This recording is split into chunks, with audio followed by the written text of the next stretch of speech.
Noumena and phenomena. Platonic ideas and forms are noumena, and phenomena are things, displaying themselves to the senses that noumena and the noumenal world are objects of the highest knowledge, truths, and values is Plato's principal legacy to philosophy, the Oxford Companion to Philosophy. Noumenon, from ancient Greek noen, from nous, something that is thought, the object of an act of thought. Plato defined phenomena as those things perceived by the senses and noumena as those things reflected upon by thought. We can know something rationally while having no sensory experience of it. So, does that constitute knowledge or not? Is knowledge which is derived from reason more or less important than knowledge derived from perception? Does what is thought have more or less significance than what is perceived? According to rationalists, noumena, explored by reason, are the only true source of absolute knowledge, while empiricists claim that all true knowledge must begin with the senses.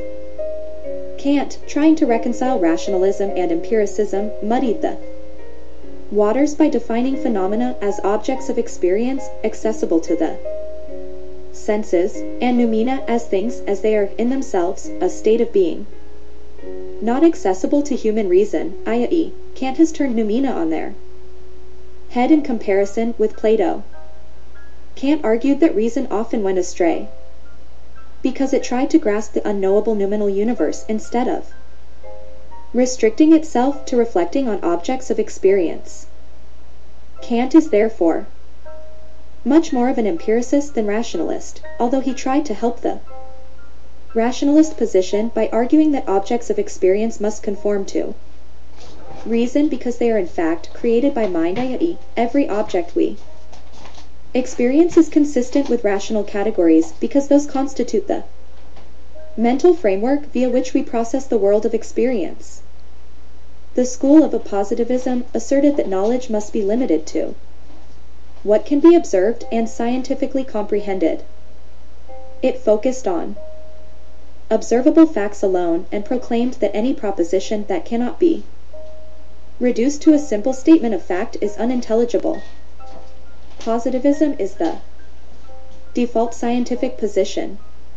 We can't stress enough that the philosophical paradigm of science is entirely based on materialism, empiricism, and positivism, and therefore all scientists are incapable of considering the noumenal domain.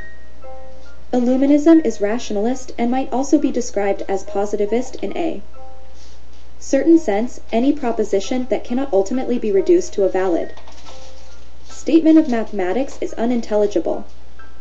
Mathematical facts are the only facts, and mathematics is the only source of true and absolute knowledge. Illuminism does not place observable facts on a pedestal, but rather mathematical facts. Logical positivism was a further progression of positivism and asserted that philosophy, like science, should be based on observation and testing. Positivism is a more general term than a logical positivism. The latter is the philosophy to which positivists subscribe. Positivism itself can be carried into other fields such as law, politics, economics, and so on. According to logical positivism, the only meaningful propositions are those that can be verified empirically. This is a fundamental issue. If someone says, "Prove it," what do they mean and what are they expecting? For a scientist, a repeatable experiment involving the human senses is no matter how fallible and deceptive these senses demonstrably are, is required. For an illuminist, a mathematical proof is a much more certain basis of knowledge than any scientific experiment. Science is a moving target. It continually contradicts itself and replaces old discredited theories with new ones. Science itself only lays claim to provisional truths and acknowledges that current theories might be replaced by new truths at any time. Science doesn't aim for absolute knowledge, but only for progressively more reliable knowledge. Illuminism, on the other hand, focuses on eternal, immutable truths such as 1 plus 1 is equal to 2. All such truths are mathematical truths. We don't deny for a moment that science is extremely useful, but we absolutely deny that it is a source of immutable truth. If you let science be your guide, you have abandoned any pretense to absolute knowledge. Anyone who asks us to prove something scientifically is asking us to prove, between commas, something in a manner that is inherently unprovable and its own self-defined terms. Once upon a time, science conclusively proved, between commas, that light is a wave phenomenon and definitively not a particle phenomenon, but now claims that light is both particle and wave. So how can anyone take scientific proof, between commas, seriously? Except in a strictly provisional sense.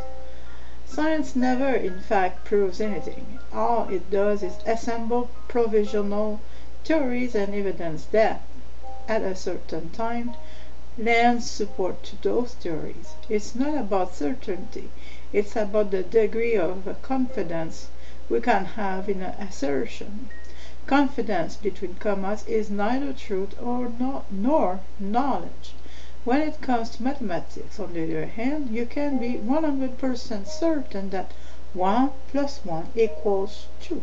So, isn't it the time people stop asking for scientific proof, between commas, of the soul, for example, and started considering mathematical proofs of the soul? The soul is a noumenon, not a phenomenon, and hence must be addressed in noumenal terms.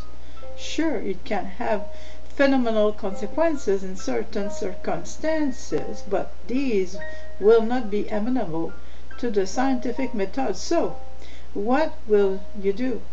Reject the soul because it is inherently outside the scope of conventional science? In such case, you have elevated science to the status of religion and proclaimed that anything not in the holy book of science is false. You have become a person of faith.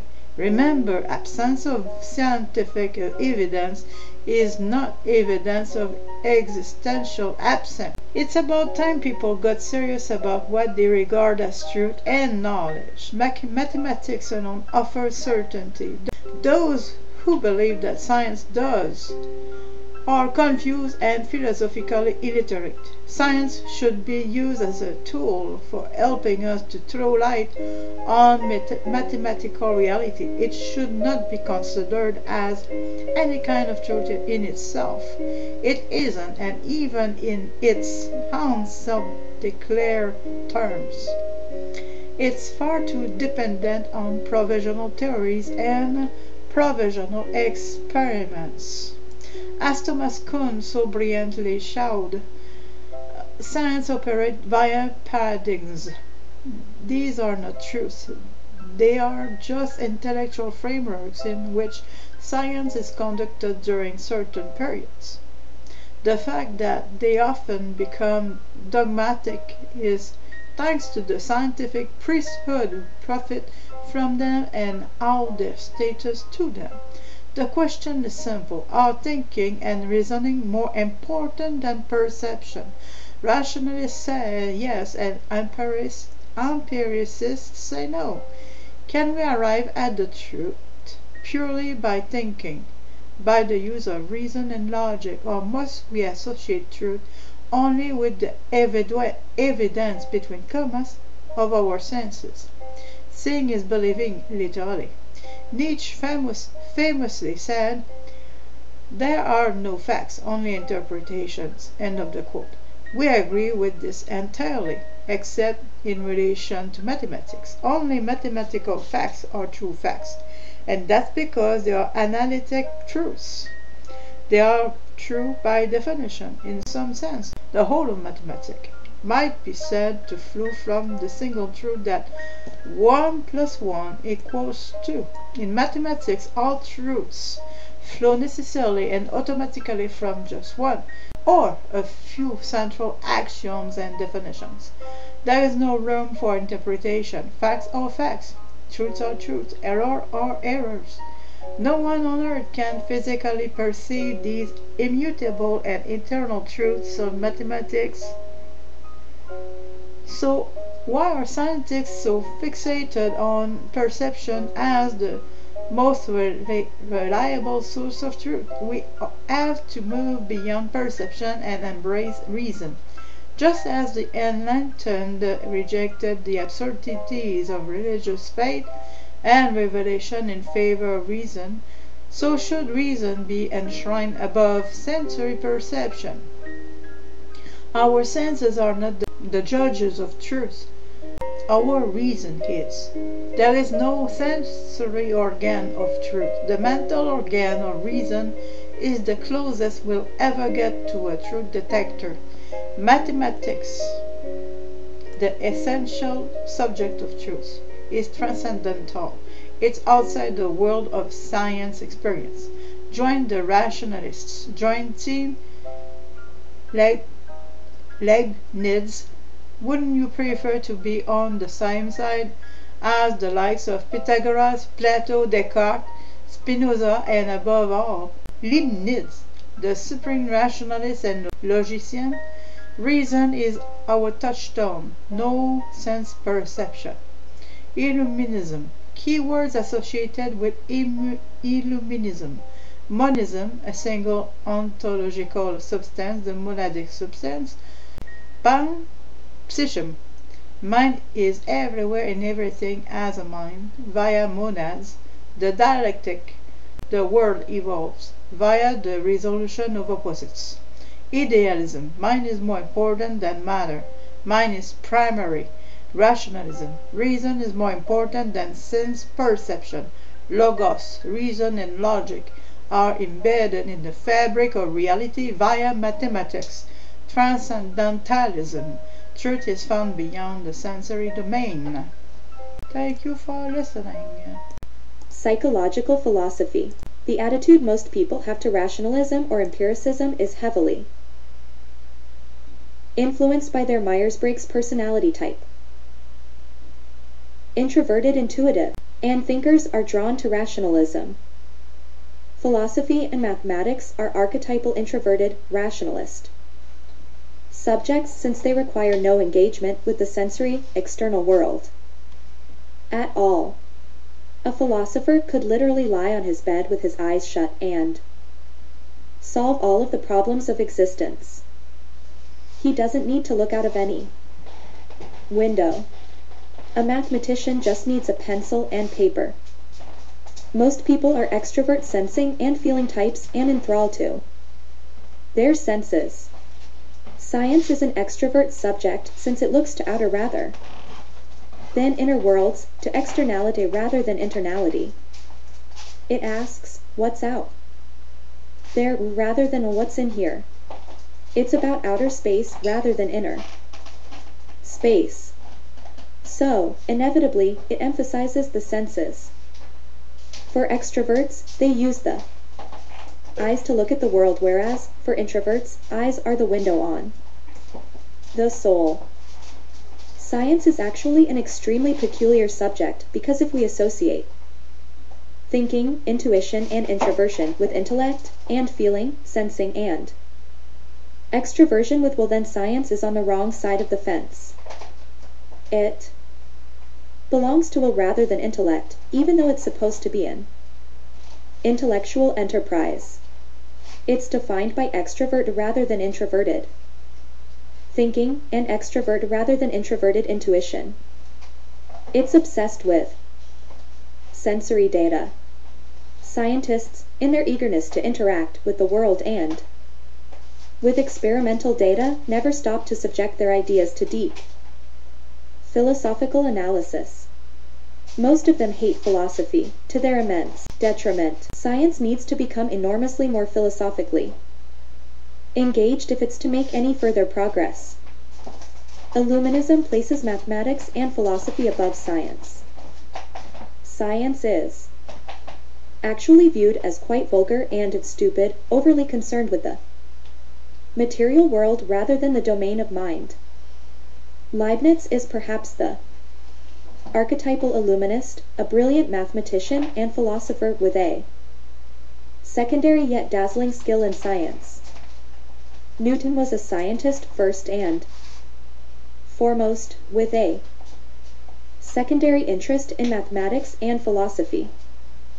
So, guess whom scientists revere? Scientists are dismissive of the soul because they are extrovert. Materialists guided by their senses. Their psychological type makes them reject the soul and the inner world.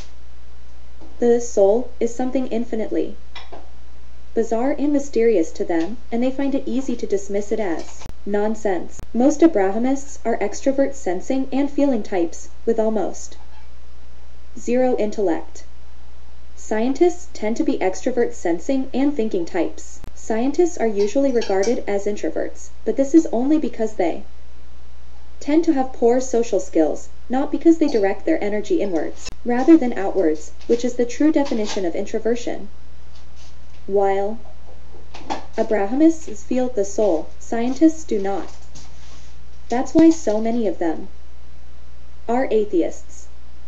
The more philosophical of them, such as Einstein, tend to retain a religious sensibility, although they rarely subscribe to any mainstream religion. As we have already observed, Abrahamists are stupid extrovert, sensing and feeling types. They are attracted to faith in preference to knowledge because faith is anti-intellectual while knowledge is intellectual. They agree with Luther that reason is the devil's whore. Thinking and reason give them a headache. Scientists are clever extrovert sensing and thinking types and are attracted to materialism rather than idealism.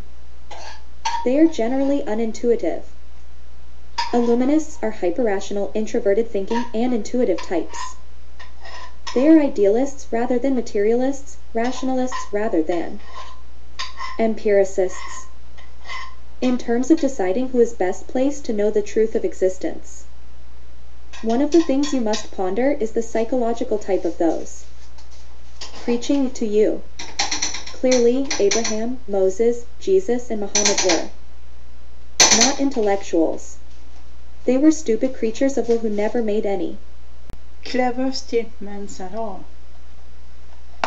You need to be pretty dim-witted yourself to take them seriously. Equally extroverted, scientific, materialists are not exactly best placed to explain the inner world of the soul to you. Their knee-jerk hostility to religion is entirely predictable. They are not intuitive. They use thinking to support their sensory perceptions. Illuminists, on the other hand, use thinking to support their intuition. Who will best understand the soul, a sensing type or an intuitive type? Well, given that the soul is not an object of sensory experience, the answer is self-evident. It's pointless to expect scientists to have much of a religious sensitivity, and they are the last people you would go to if you were seeking the spiritual answers to existence. Your best bet is introvert intuitives, who are also extremely rational thinkers. That, of course, is exactly what the Illuminati are all about. It may seem an odd thing to say, but a person's relationship to ultimate truth is psychologically determined. Scientists will always struggle with ultimate truth because their brains are not properly wired for the task. Scientists will be people whose greatest triumphs relate to understanding the phenomenal world out there, between commas. That's why they're materialists, empiricists, and positivists. They are hopeless when it comes to the noumenal domain, the natural territory of idealists, rationalists, and intuitives. So, if you want to come closer to ultimate truth, make sure to choose your gurus wisely. The psychological type of the messenger is as important as the message, and indeed shapes the message. The Illuminati are introverted, intuitive, rationalist thinkers. We are the best suited to probing the mysteries of existence. Just a parenthesis, I'm not an Illuminati, and I do fit the portrait. Don't look to us for materialist proofs, between commas. When you enter our world, we are stepping into the mind world.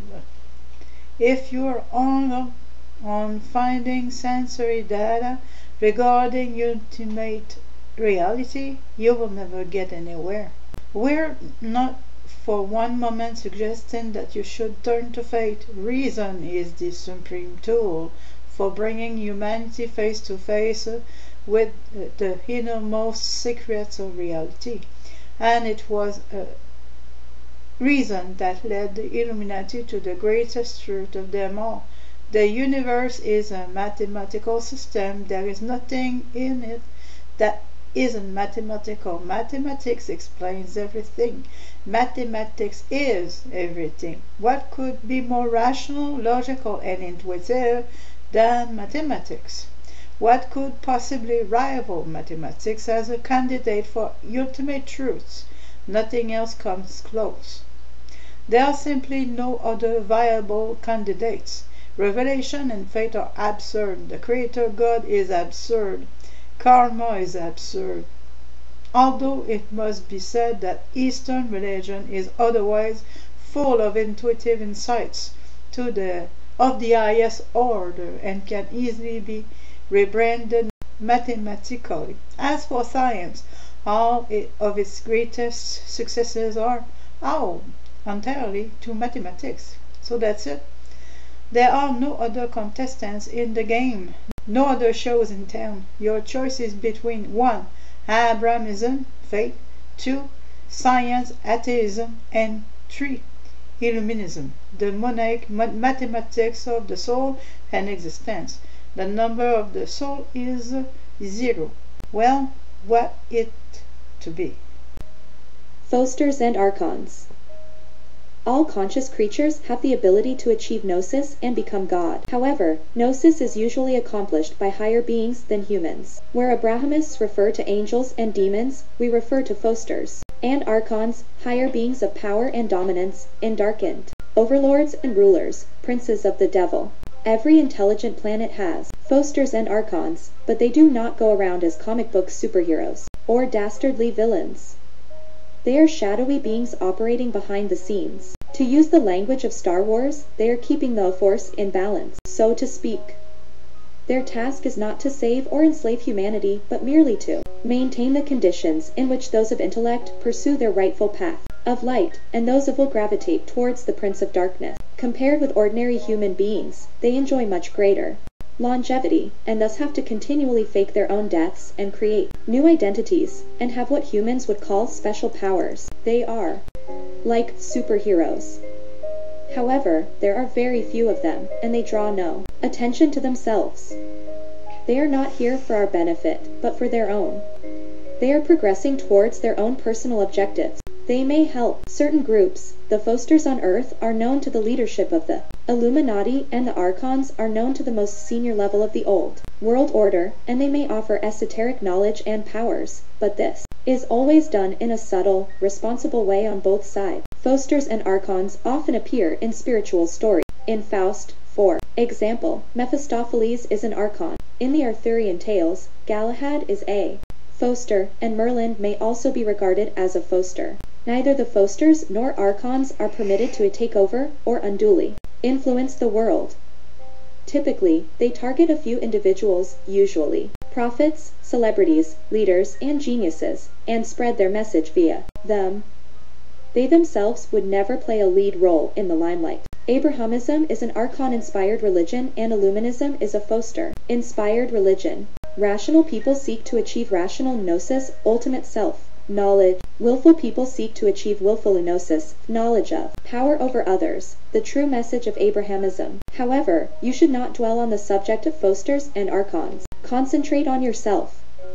Don't look to others to save you. Save yourself. Archons and Fosters are extremely unlikely to have any direct impact on your life unless you move in certain rarefied circles. They are not allowed to obstruct any natural alterations in the balance of power on Earth. Earth, at the present time, is an Archon planet, under the sway of primitive will, greed, hate, selfishness, and self-interest. However, there is no law against it becoming a Foster planet of light and reason. It's up to all of us to make that happen. There are 144 Archons on Archon planets, and only 36 Fosters on Foster planets. These numbers are reversed. Every intelligent planet is playing the Archon Foster game. You yourself may one day become a higher being and reincarnate as a Foster or Archon if you are a creature of will on a planet like Earth. If you want to become God, you will have to use your life as a Foster as the final springboard to Gnosis. You must already be acting like God if you wish to become God, or like Satan if that is of more appeal to you. The Wall Street Gang are doing a good job as trainee devils. How seriously you take the concept of Archons and Fosters is up to you, but bear in mind that if there is a ladder of higher existence, then there must be beings above us and below God. Think of all the tales about gods visiting the earth and interacting with primitive humans. Think of the tales of Eric von Daniken. Think of the Watchers and the Nephilim. Think of ancient stories of angels and demons. Are they all pure fantasy, or is there a kernel of truth in them? Have higher beings steered our civilization and accelerated our evolution? Was Satan, the god of Abraham, actually an Archon who physically lived on Earth? Appeared to certain individuals and manipulate them to do his will. Every healthy religion must be a mixture of mythos and logos. Abrahamism is pure mythos and zero logos. Illuminism is overwhelmingly a logos religion, but it retains some mythos elements dating back to ancient Gnosticism. Sometimes it's said that the mythos elements conceal the greatest truths, the highest secrets, the supreme wisdom. It's for you to decide for yourself if mythos has any deep meaning or it is just some entertaining tale. The highest degrees of Illuminism are concerned with the secret meanings of mythos tales going back to King Solomon and even further, back to the dawn of civilization when Fosters and Archons were said to have played a much more prominent role in human affairs than they do now. Did they bury secret knowledge to help chosen seekers? Did they leave guides regarding how to achieve Gnosis and become God? Did they deliver the secret of the Holy Grail to Simon Magus? Did they present him with the mathematical secret of how to control matter with the mind to transmute base metal into gold? Infinite versus finite beings. We are all immortal, yet our actual existence of life is as an endless sequence of finite mortal lives via reincarnation. The sequence can terminate only when Gnosis enlightenment is attained. The big picture. Abrahamism, big picture, the creator God who has all the answers. The cosmos as creation. Eastern religions, big picture, karma, illusion, and balance. The cosmos as an uncreated, cyclical, and living organism. Science, big picture, materialism. The cosmos as a clockwork, purposeless mechanism, inexorably winding down. Illuminism, big picture, mathematics. The cosmos is living mathematics. Abrahamism and Eastern religion are not based on mathematics. The former is entirely devoid of mathematical content, while the latter has many concepts that could be converted into mathematics. Science and Illuminism are both mathematical, but the former regards various key numbers as non-ontological, i.e., as unreal and abstract, namely 0, infinity, negative, and imaginary numbers. Illuminism assigns ontological reality to these same numbers and elevates 0 and infinity to the key determinants of existence. Note that these numbers are wholly beyond materialism and empiricism. Here are all your choices. 1. Abrahamism, no mathematics. 2. Eastern religion, some distinguished mathematics. 3. Science, incomplete mathematics. 4. Illuminism, complete mathematics. It's very simple, isn't it? Everything is about the extent to which mathematics can be equated with existence. The stupid, medically and scientifically illiterate Abrahamists disregard mathematics. The Eastern religious believers convert it into mythos and mysticism. The skeptical scientists acknowledge mathematics only to the extent that it accords with their senses and experience. Empirism, materialism, and positivism. Positivism and Illuminism defines mathematics as existence itself. Rationalism. There are no other players in this game. Nothing else will be coming along. You must make your choice, rational or irrational, on the basis of the 4 options we have presented. I think I'm going to stop here. Thank you for listening.